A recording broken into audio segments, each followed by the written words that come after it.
Meus irmãos, graças a Deus por esta rica oportunidade onde o nosso bom Deus, irmãos, Criador do céu e da terra, Ele tem nos proporcionado. Amém, irmãos? Mais um trabalho de instrução, eu sempre tenho procurado pesquisar alguns assuntos relevantes em condição de instrução, instruir a igreja. E hoje eu quero trazer um assunto, irmão, um assunto um pouco complexo, mas um assunto de grande valia para o nosso crescimento espiritual. Fala no tema, irmãos, lá no capítulo 37, Êxodo capítulo 37, diz assim a palavra do Senhor: fez também Bezalel a arca de madeira de cetim. O seu comprimento era de 2 côvados e meio, e a sua largura de 1 côvado e meio, e a sua altura de 1 côvado e meio. E cobriu-se de ouro puro por dentro e por fora, e fez uma coroa de ouro ao redor, e fundiu 4 argolas de ouro aos seus 4 cantos, um lado, 2 no outro lado, e 2 argolas, e fez varais de madeira de cetim e cobriu de ouro. E meteu os varais pela argola ao lado da arca para levar a arca. Fez também de ouro puro o propiciatório. O seu comprimento era de 2 côvados e meio, e a sua largura de 1 côvado e meio. Fez também 2 querubins de ouro, de obra batida os fez às 2 extremidades do propiciatório. Um querubim, uma extremidade desta banda, e o outro querubim a extremidade da outra banda. Do mesmo propiciatório fez sair os querubins as 2 extremidades dele. E os querubins estendiam as suas asas por cima cobriam com as asas o propiciatório, e o seu rosto estava defronte um do outro. O rosto dos querubins estava virado para o propiciatório. Louvado seja o nome do Senhor. Querido Deus amado, soberano, neste momento te pedimos, Senhor, a tua intervenção neste momento, Senhor, em prol da tua palavra, do ensinamento da tua palavra. Fala conosco, nos ensina, nos exorta, Senhor, que possamos crescer, Senhor, na graça e no teu conhecimento, para a glória e louvor do teu nome. Amém. Amados irmãos, um assunto bastante, um pouco, chega a dizer assim, complexo, né, irmão? Mas é um assunto de grande relevância para a vida dos cristãos do passado e no dia de hoje também, irmão, de uma maneira diferenciada, mas também no dia de hoje. A Bíblia fala de uma arca, como nós vimos aqui, foi lido na leitura, esta arca, irmãos,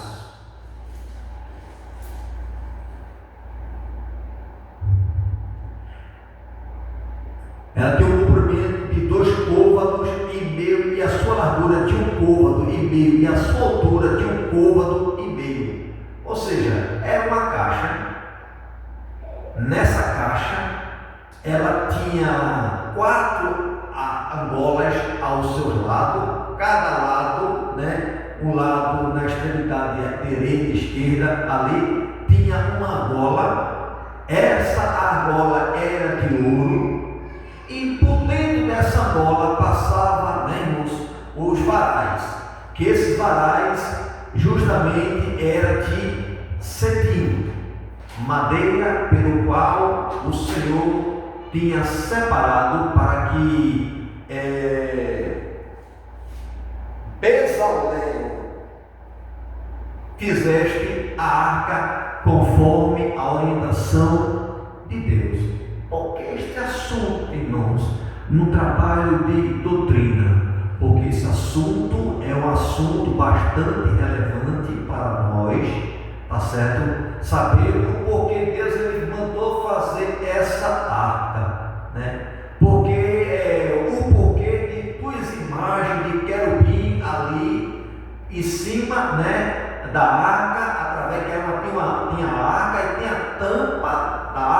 que chamasse o propiciatório, tá certo? E os dois queriam ficar já na tampa do propiciatório.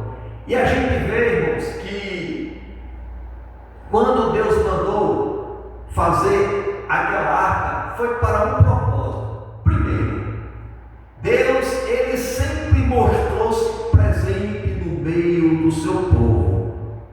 Deus, ele sempre quis, irmãos, estar próximo do seu povo. Era uma maneira de Deus ele se manifestar juntamente com o seu povo, de uma maneira visível, né? Onde a sua presença estaria ali, naquele lugar santo, né? Onde a gente tem um tabernáculo. Tabernáculo era um lugar onde tinha um pátio, onde tinha feito uma tenda, e ali existiam vários elementos consagrados, feitos para a glória do nome do Senhor. Para o sacerdote, tinha um altar, tinha a mesa de pães, a bacia de lavar as mãos, ou seja, tinha os elementos necessários para que ali pudesse o sacerdote sacrificar, e ali, se antes de sacrificar, ela se purificar para estar na presença do Senhor. Então tudo tem um propósito, e esta arca era uma maneira de Deus estar presente do seu povo, se manifestando através daquele propiciatório.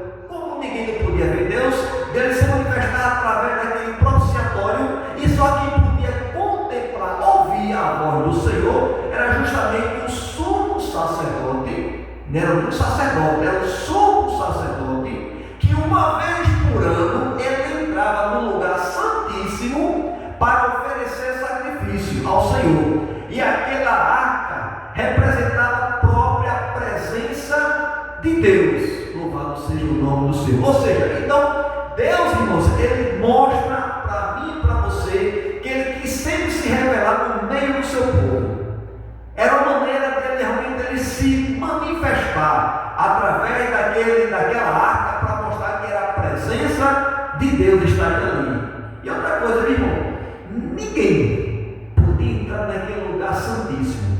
No lugar santo só podia estar o sacerdote para oferecer sacrifício ali, mas no lugar santíssimo tinha a cortina ali, irmão, separando ali, ninguém podia entrar. Se entrasse algum abelhudo, algum curioso no lugar santíssimo, o fogo de Deus ali, irmão, exterminava aquela pessoa. Louvado seja o nome do Senhor. Porque era um lugar ali, era um lugar santíssimo, ou seja, era um lugar onde Deus ele se ali habitava, se manifestava ali. Louvado seja o nome do Senhor. Era como se fosse Deus, era o trono de Deus ali, vamos dizer assim. A arca representava essa presença de Deus. Era tanto que o sacerdote não ia para peleja, ele pegava os varais, botava nas argolas, pegava a arca e levava, e a arca dos levitas saía na frente. Era Deus como se fosse na frente do seu povo pelejando para combater em prol do seu povo. E a arca era muito, irmãos, de grande relevância para o povo hebreu naquela época.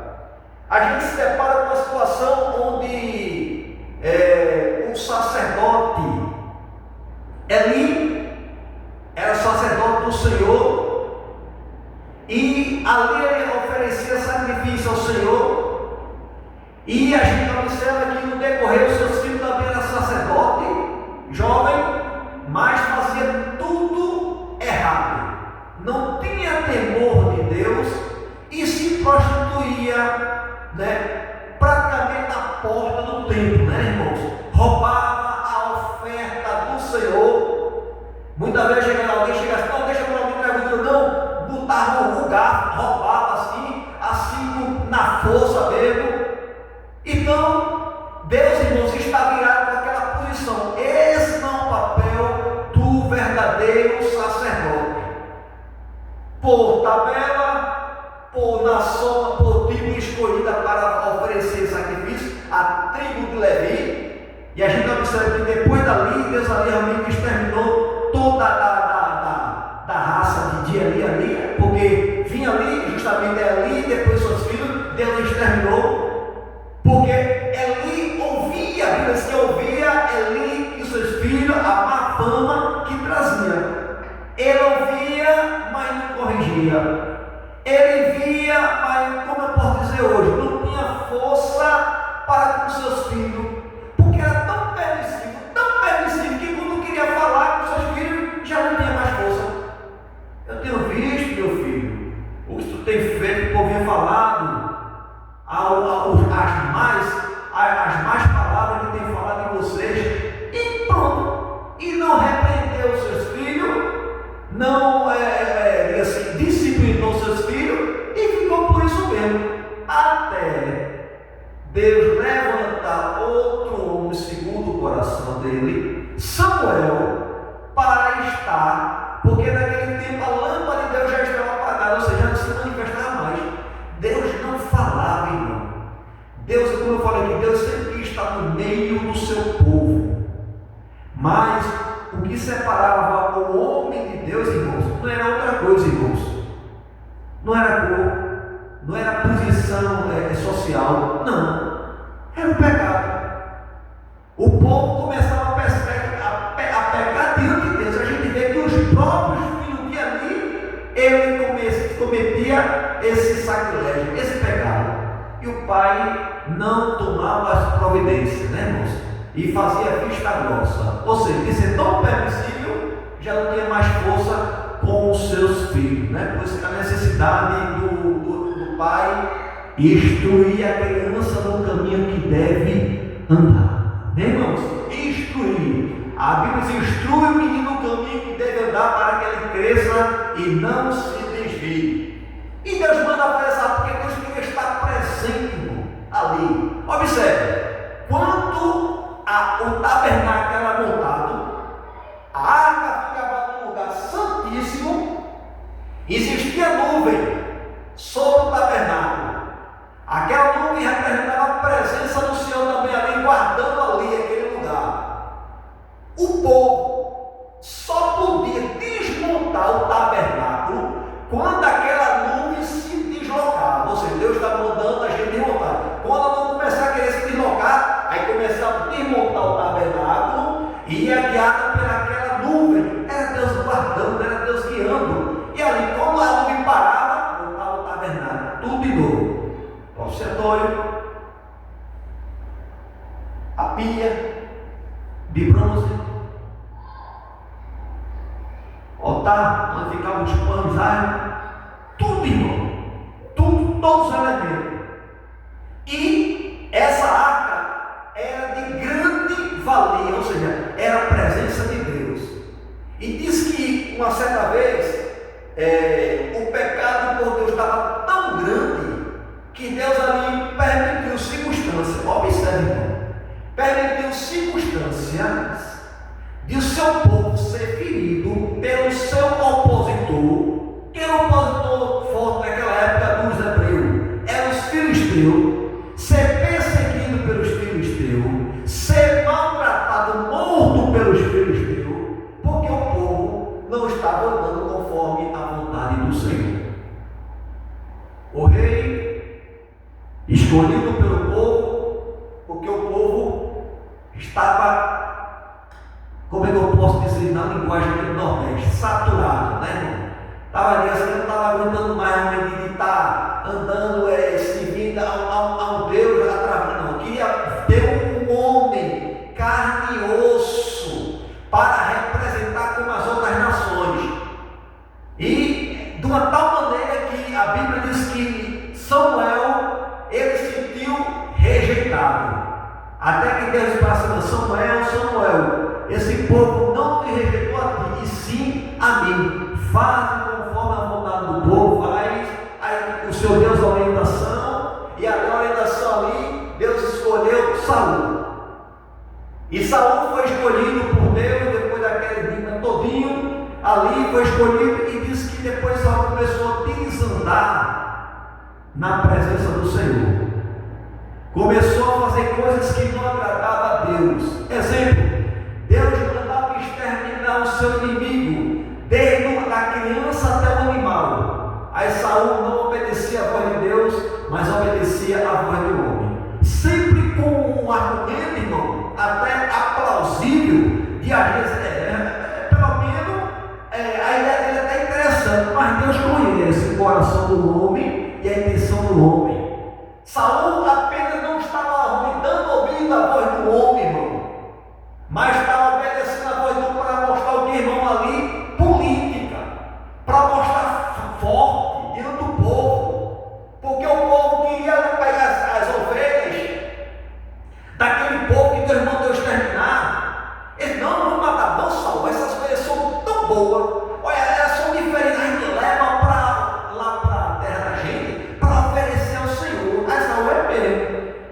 Deus mandou exterminar?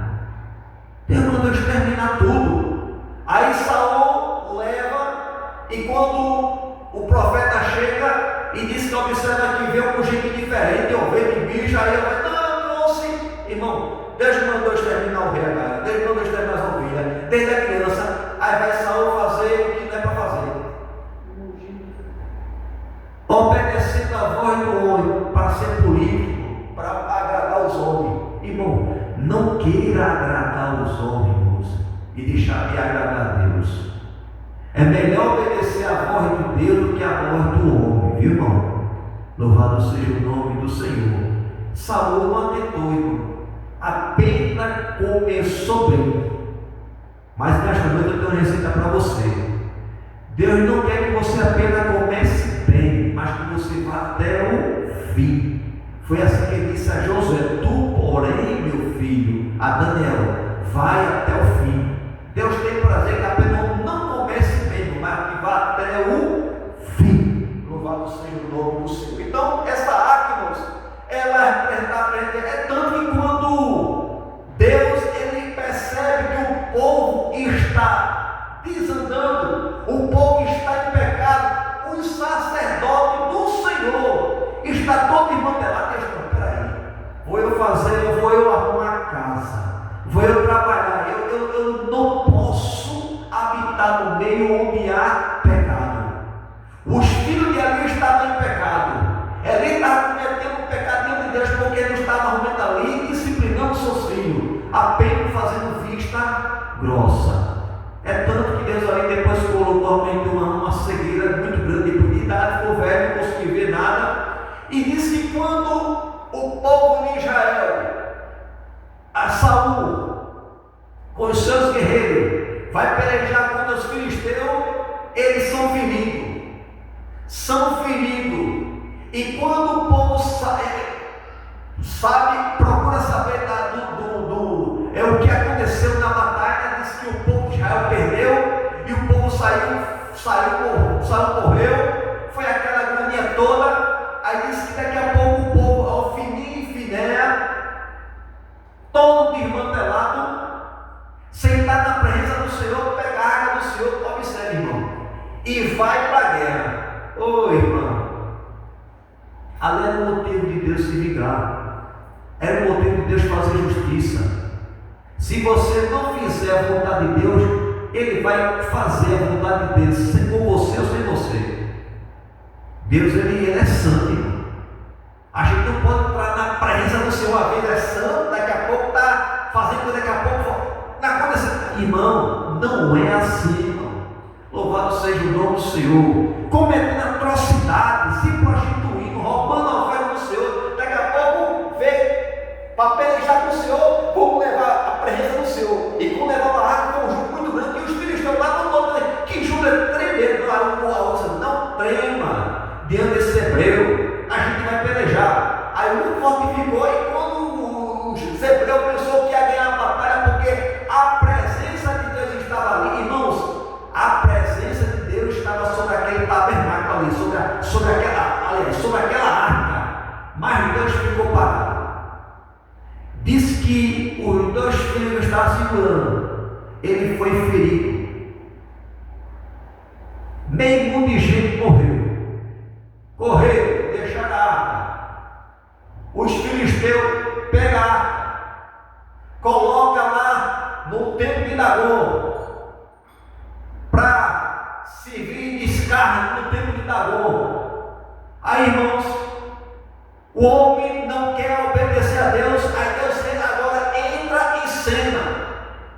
Diz que quando os sacerdotes de Dagon, ele chega lá no templo, vê o homem que Dagon todo desmontado, aí ele pega, monta de novo, bota aqui quando vê, e assim, então, daqui a pouco Deus começa a ferir hemorroida, Deus começa a ferir aquele povo de uma maneira tão grande, que o povo começou a realmente se desesperar, os filisteus, de arrumar uma maneira de chegar diante do povo de Deus e devolver aquilo ali, porque estava trazendo mal ao povo filisteu. Deus estava ferindo os seus inimigos, eram os filisteus, Ofni e Finéia,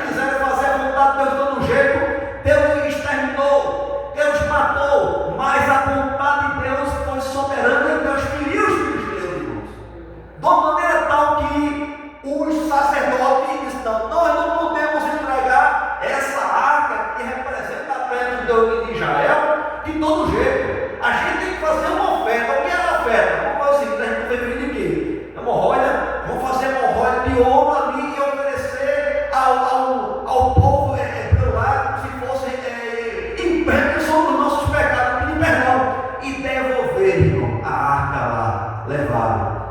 É interessante, irmãos, que, como eu falei, a arca representava a presença de Deus. Quem que podia entrar no lugar santíssimo, irmão? Só o sumo sacerdote, uma vez por ano. Aí agora coloca a arca no carro de boi para carregar a arca, para voltar, né? Asdod, a arca, para chegar lá. Aí coloca no carro de boi. Quando coloca no carro de boi, aí o jovem vê que a arca está querendo que fosse cair, ele toca na arca. Quando toca na arca, irmão, o fogo de Deus ali extermina aquele jovem. Sabe por quê, irmão? Porque ele não podia tocar no lugar santo. Porque Deus não pode ver pecado, irmão.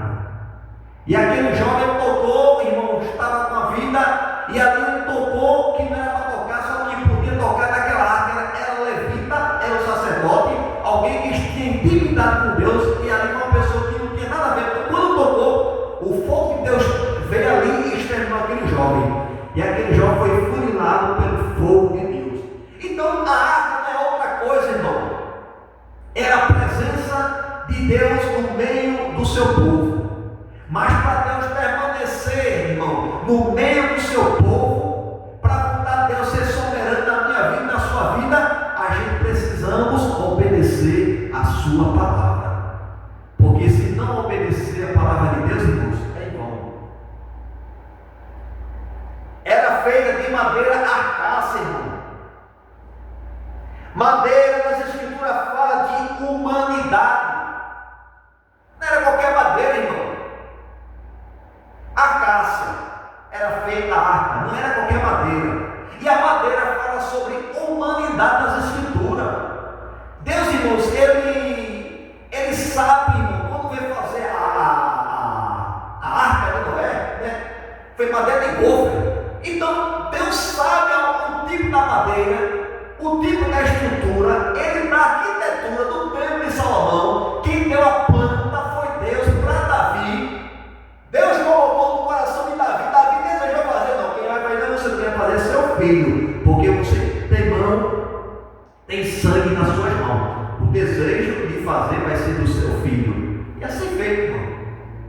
Tudo Deus tem as medidas, tudo projetado. Não é de todo jeito, irmão. Cada detalhe do templo, irmão. Porque a sabedoria de Salomão, como foi feito o templo, cada detalhe do templo tem coisas ali em primeiro mundo, que despertou os curiosos de outras províncias, de outros lugares para ver, até despertar uma rainha de Sabá para ver da sabedoria e queria ver o templo. Observou o templo, observou como é que viviam os seus servos, observou tudo, irmão. E ela ficou encantada, porque ela tinha ouvido e agora ela tinha visto o que Deus tem feito na vida de Salomão. E essa arca, irmãos, era a arca do concerto, ou arca da aliança. Aliança, concerto. Essa arca que Deus ele tem para fazer na minha vida, na sua vida, o concerto. Aleluia. Madeira da escritura fala de humanidade.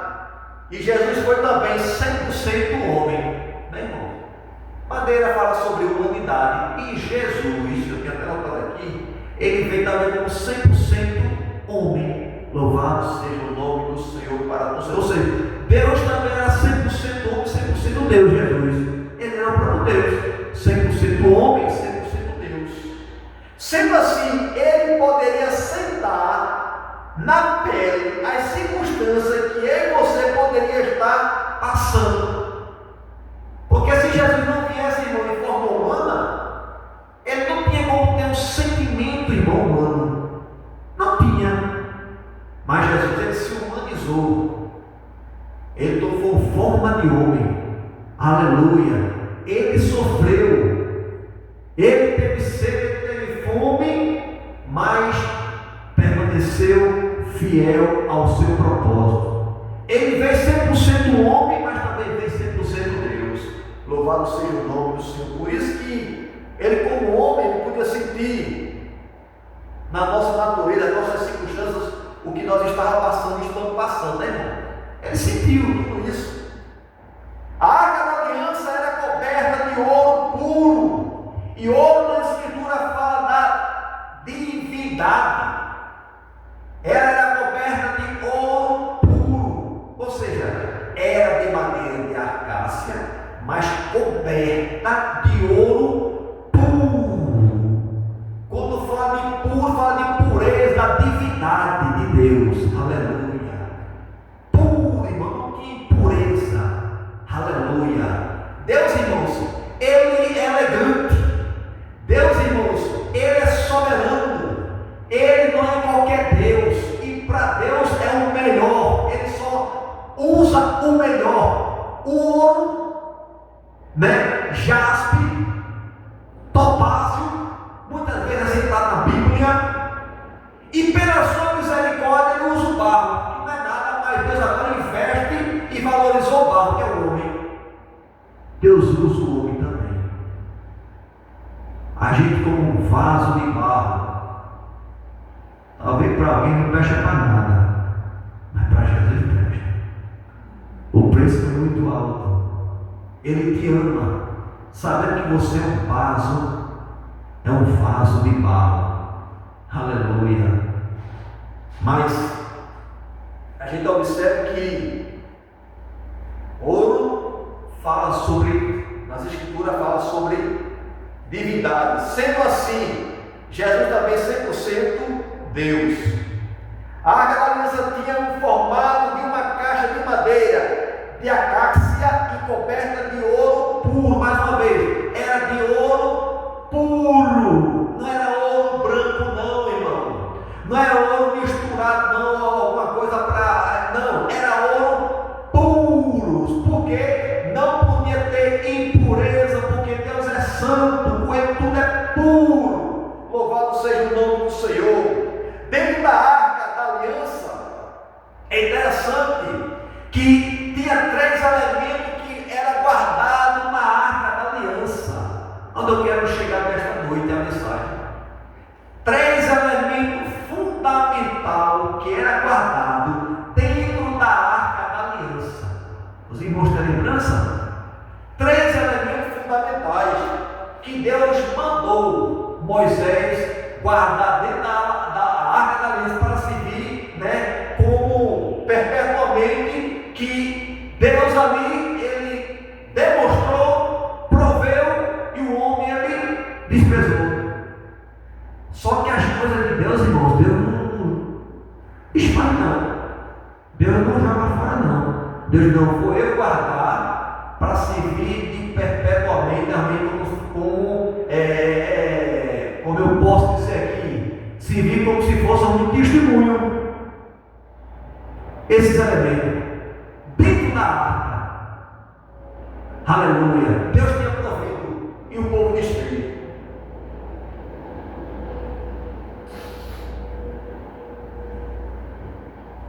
Tudo que havia na arca representava a rejeição do homem a Deus. Até não ter aqui. Tudo que havia na arca representava a rejeição do homem a Deus. O homem rejeitou o maná, o homem rejeitou as tábuas dos mandamentos, e o homem rejeitou, a gente vai ver aqui realmente a escolha, né, de Deus, levantando o irmão de Moisés, Arão, para ser o sumo sacerdote. O povo rejeitou. Aí Deus mandou guardar também a vara de Arão para servir como se fosse testemunho. Observe, tudo que estava ali, o maná que o povo rejeitou, o povo viu, tão fastidioso deste povo viu, as tábuas do testemunho que o povo desprezou, e a autoridade que Deus tinha dado, levantado Arão como sacerdote, que o povo rejeitou. Aí eles guardam o testemunho dentro da arca. Rejeitaram, mas eu não rejeito. Foi escolhido por mim. Arão não foi escolhido por um homem, Arão foi escolhido por Deus. E Deus era com Arão. Louvado seja o nome do Senhor, para todo sempre.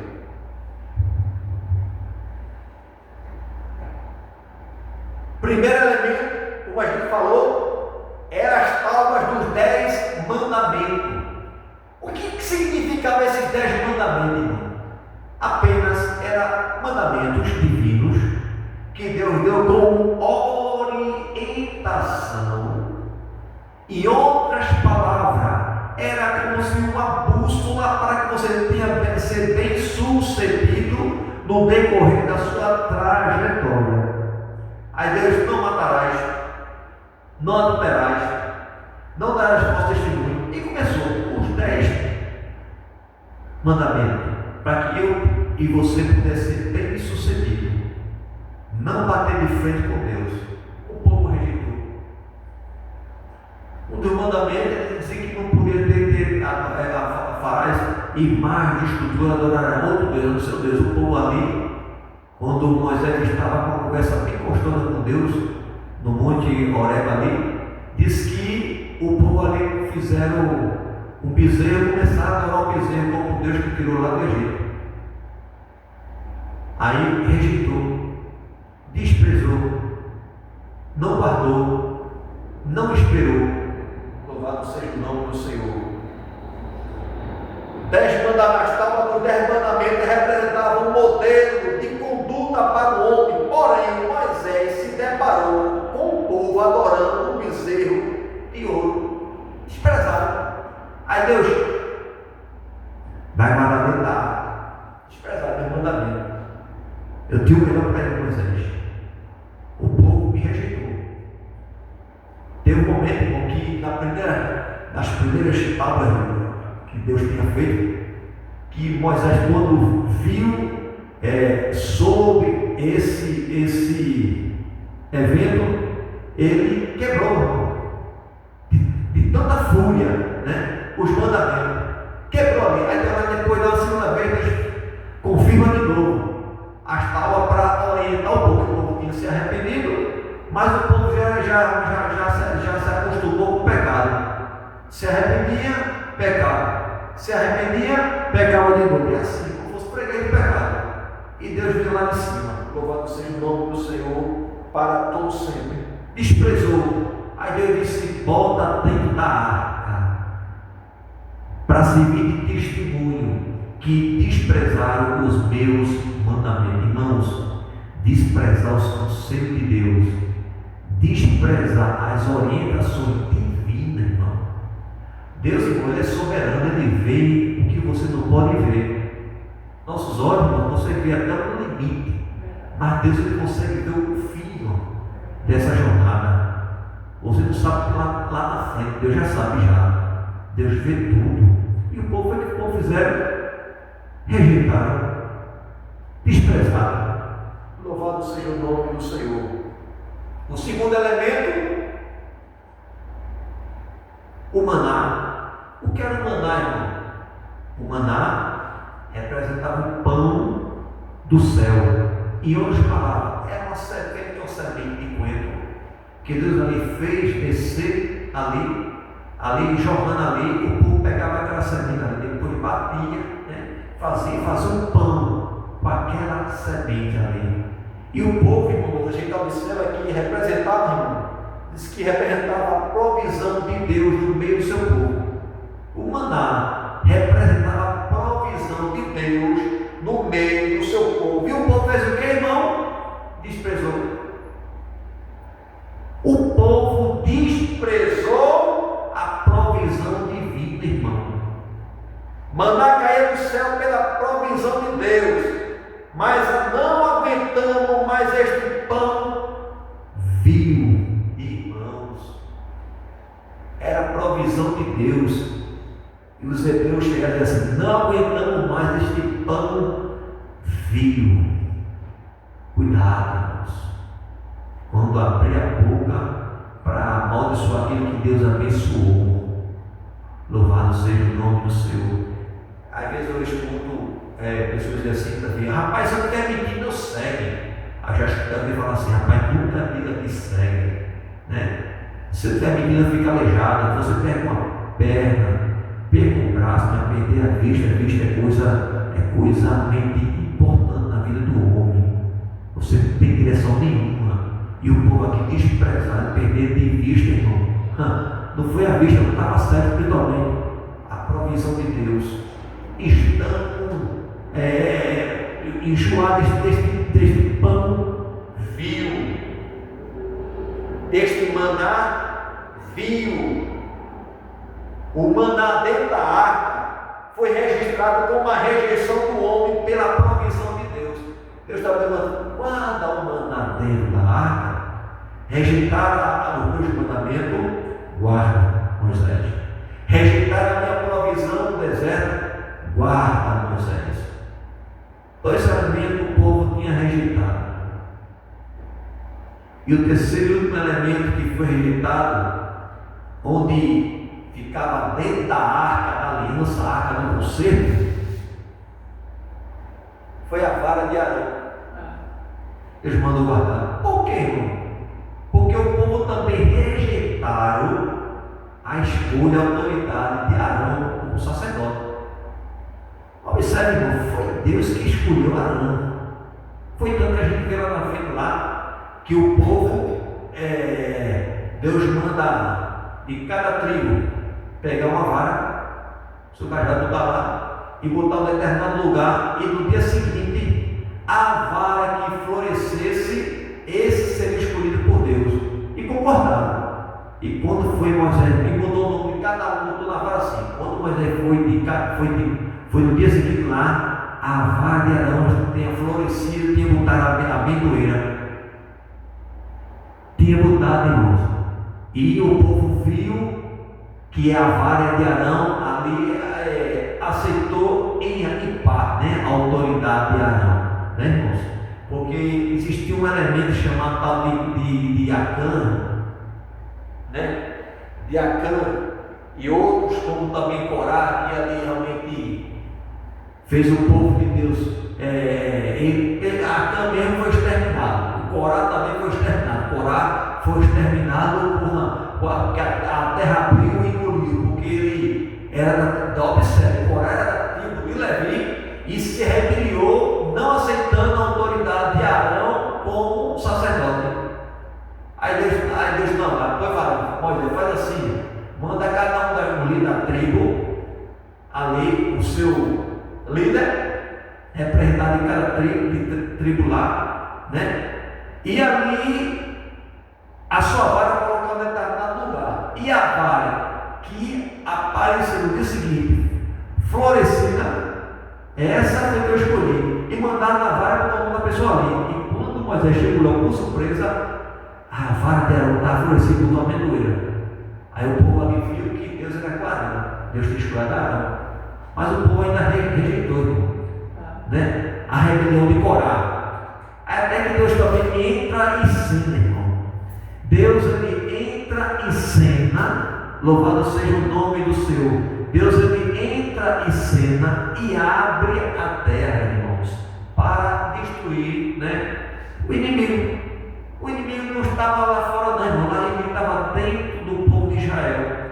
Aquele que nem ajudava, mas fazia só espalhar. Da tribo de Levi, semente de inveja. Deus só fala com Arão, Deus só fala com Moisés, Deus também fala conosco também. Uns desses foi se rebeliar, vão começar a ter mais incenso lá. Deus ali exterminou, ficou incensário com tudo.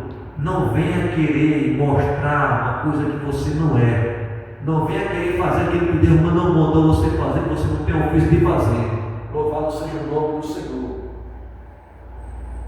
Os 10 espias começaram a desmolecer diante do gigante que viram daquela cidade, passando para as tribos em segurança, questionando a liderança de Moisés e Arão. A rebelião de Corá é uma delas. Deus tratou a terra e engoliu, porém o espírito de rebelião foi passando para o demais. O problema é que iria ser um mal, tem que ser cortado pela raiz. Aí passou. Por isso que quando Deus mandou de quando fosse a possuir a terra, mandou exterminar os inimigos que estavam lá. Muitas tribos fizeram isso, algumas tribos não, deixa aqui, tem problema não. Vamos lá na frente, o problema que deixou lá virou uma bomba. Aquelas pessoas se rebeliaram e começaram agora, os moabitas, a perseguir o povo de Deus, porque ele não obedeceu à voz do Senhor. Vendo da falta de fé da liderança de Moisés, juntamente com Arão, Deus ordena a todos os líderes da tribo trazerem o seu cajado e depositar dentro do tabernáculo. No dia seguinte, Moisés trouxe o cajado e a vara de Arão, que floresceu de flores e de amêndoa. Ali Deus estava confirmando a autoridade. Aí Deus rejeitaram, lá na frente rejeitaram. Aí Deus bota dentro da arca. Em outras palavras, irmão, a arca era a presença de Deus. Naquele tempo, a arca era conduzida, 4 homens na bola ali, um na frente atrás, do outro lado também, ele levava a arca. Onde parava, montava o tabernáculo, a presença de Deus estava lá. Hoje, no Novo Testamento, essa arca não precisa mais ser carregada como carregava nos tempos anteriores. Essa arca, ela é carregada dentro do nosso ser, da pessoa bendita de Jesus. O Espírito Santo, ele está dentro de mim, ele está dentro de você. Deus, ele está, não é uma arca. Deus agora, ele habita dentro do próprio homem que ele criou. Naquele tempo, ele habitava ali no tabernáculo, através do arca. Hoje em dia, através da morte de Cristo, Deus, ele habita dentro de nossas vidas. Louvado seja o nome de Jesus. Que Deus abençoe, irmãos, a sua igreja. Que Deus continue nos ajudando, nos guardando a palavra e o temor acima de todas as coisas. Deus abençoe em nome de Jesus.